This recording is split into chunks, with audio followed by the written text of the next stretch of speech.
Sveiki! Kai gyveni ūkyje, tai iš tikrųjų yra neišvengiamas dalykas, jog turėsi kažkokių istorijų su gyvūnais. Tai lygiai taip pat ir aš nuo kačių, šunų iki gulbių, stirnų ir gandrų. Tai šiandien pasidalinsiu keletą istorijų su savo įsimintiniausiais gyvūnais. Tai viena įsimintiniausių mano istorija yra apie stirniuką Čitą. Tai kadangi stirniukas buvo rastas vidury laukų, bepjaunant žolę, ir mes jį tiesiog paglostėme, palėtėme savo rankomis ir tiesiog stirna motina jo nebenorėjo priimti, nes užuodė tiesiog žmogaus kvapą nuo jo. Ir mes nusprendėme, kad laikysim tiesiog patys, auginsim, nes tiesiog buvo baisu, kad jisai iš bado gali numirti, kadangi mama jo nebepriėmė. Tai bandėm auginti patys, bet kadangi stirniukas buvo turbūt kokių 3 gal dienų, jisai labai buvo silpnas ir tiesiog labai liūdna, bet teko su juo atsisveikinti. Ir po to po keletos metų realiai labai panaši istorija atsitiko. Tai mano tėtis bepjaudamas laukus netyčia tiesiog nupjovė stirniukui koją. Ir mes vežėme ją į veterinariją, ten jai sutvarkė tą kojytę, subintavo ir labai gaila, bet po 3 dienų įsimetė tiesiog sepsis ir taip pat teko atsisveikinti. Tai buvo labai skaudus abudu atsisveikinimai, bet tuo pačiu ir išmoktos pamokos, jog nereikia stirniukų liesti rankomis. Tai dabar jeigu bepjaunant žolę randame stirniuką, prisiskiname žolės ir tiesiog su jie paimame, pernešame stirniuką į kitą saugesnę vietą, jog jisai nepapultų po traktorio ar šienapjovės tiesiog ratais. O kita istorija taip pat yra apie stirną, tik tais jau apie stirniną Čipsą.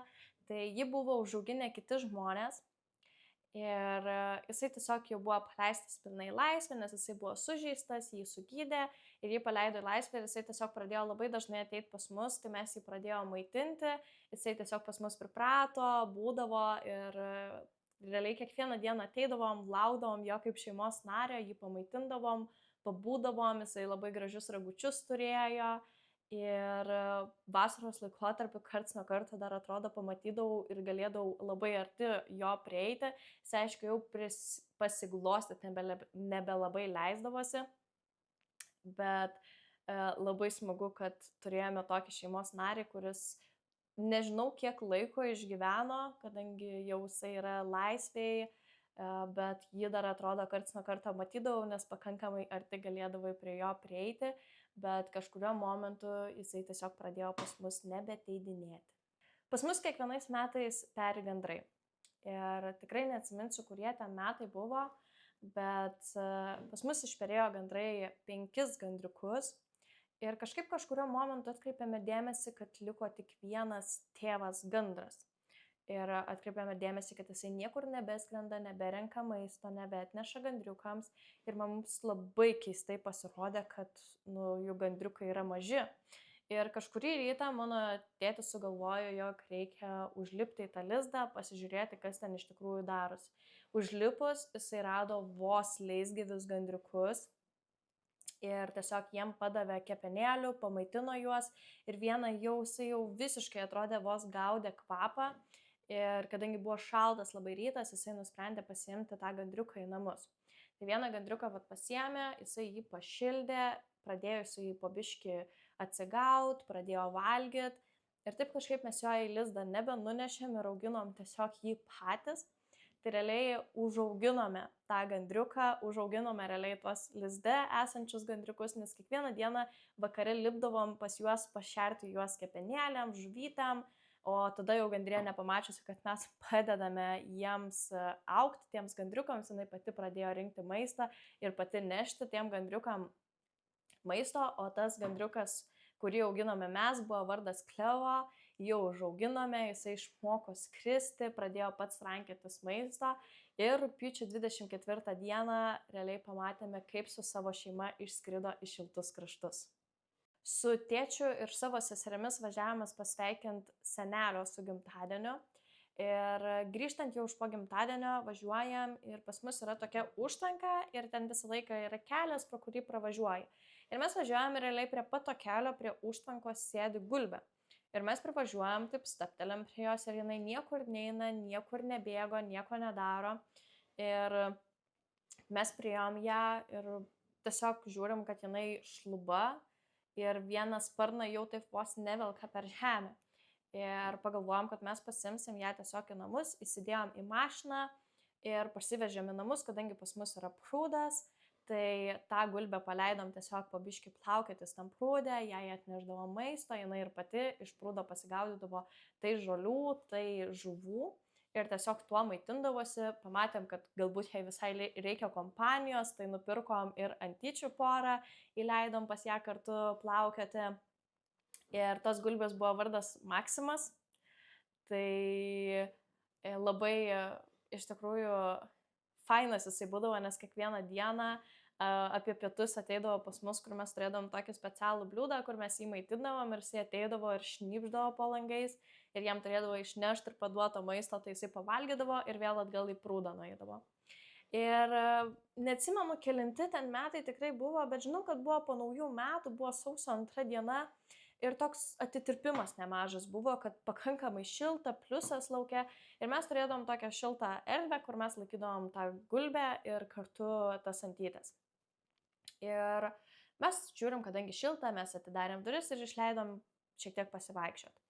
Ir kažkaip tuo momentu gulbė pradėjo labai stipriai plasdentis ir bėgti. Buvo tokia sniego kauburiukas ir jinai bėgo per tą sniego kauburiuką ir žiūrim, jinai pakilo tiesiog į orą, niekada jos nebuvo matę skraidančios ar bėgančios, tai tiesiog buvo toks fainas momentas, kur užauginome, pasveiko pati gulbė ir tiesiog išskrido. Dar bandėme važiuoti prie kitų sekančių užtvankų, pasižiūrėti galbūt kur nors ją tenai pamatysime, bet labai gaila, kad jos nebepamatėme ir jinai tiesiog išskrido kažkur. Kažkurio momentu jodinėjau su savo žirgu ir kartu su mumis bėgiodavo mūsų huskis. Ir aš jau nebetoli namų esu ir kažkaip žvilgtelėjau griovį ir žiūriu, ožiukas yra tenai. Ir aš sustojau, nulipau nuo savo žirgo, priėjau ir, ta prasme, mūsų huskis labai pripuolė prie to ožiuko ir jam lyg neleido išeiti. Ir aš tada greitai parjojau su savo žirgu, pasistačiau žirgą į vietą, pasiėmiau virvę ir atėjau pas tą ožiuką. Kadangi tas huskis labai vaikė tą ožiuką, jisai jau buvo pavargęs ir realiai šlapęs, nes dar grioviai buvo pakankamai vandens, aš jį pakėliau ant savo rankų ir parsinešiau realiai namo, kažkiek dar kiek galėjo, jisai ėjo su virve, vis matydavau, kad jau nebepaeina, vėl pakeliu, vėl nešu, tai parsinešiau į namus. Ir kadangi aš būdavau tas vaikas, kuris labai dažnai parsineša kažkokius tai paukščius, tai triušius, tai dar kažką, jau mano tėvai visą laiką galvodavo, kad aš su kažkuo susitariu ir tiesiog parsinešu tuos gyvūnus namo. Tai lygiai tas pats ir buvo su to ožiu. Jie man sako, iš kur parsinešiai, ten jį ir nešk ir grąžink. Ir aš jiem visą aiškindavau, kad aš tiesiog jį radau ir aš nežinau, kieno jisai yra. Tai kai parsinešiau aš jį namo, padėjau viršiukų gardelį, jį apklojau įvairiom striukėm, sušildžiau, uždžiovinau ir jisai taip atsigavo. Ir kažkaip mes jį pradėjom laikyti, pradėjom jį prižiūrėti, jisai visą laiką būdavo kartu, vaikščiodavo iš paskos, tai tiesiog jį ir vadinom tiesiog ožiu.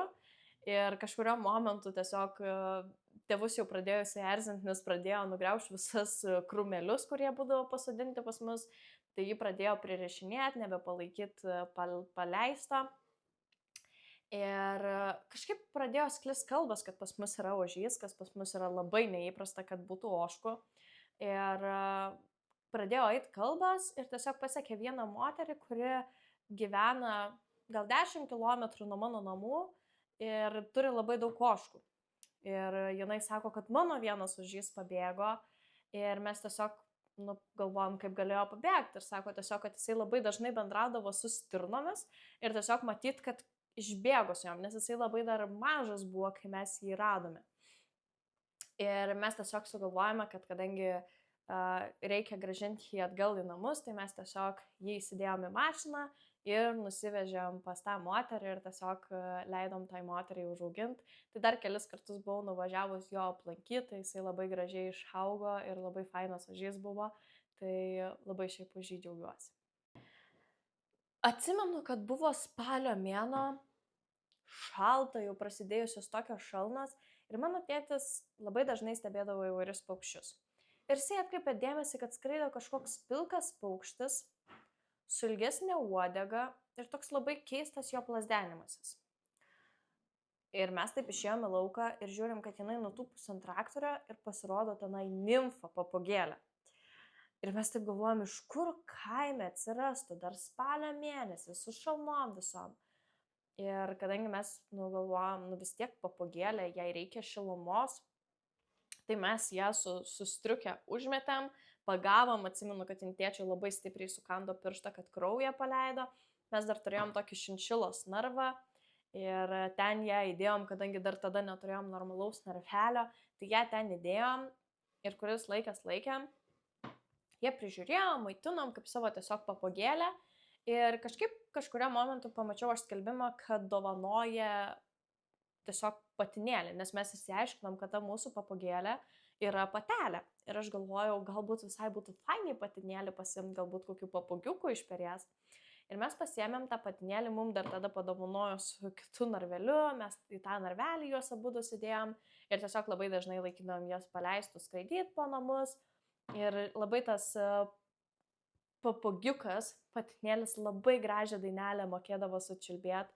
Tai būdavo visą laiką labai fainai, tik tais erzindavo, kad rytais jisai tik pradeda švisti ir iš karto pradeda švilpaut, cipaut ir tiesiog visą laiką uždengdavom su pledu, kad jisai neklykautų ir galėtumėm normaliai išsimiegot.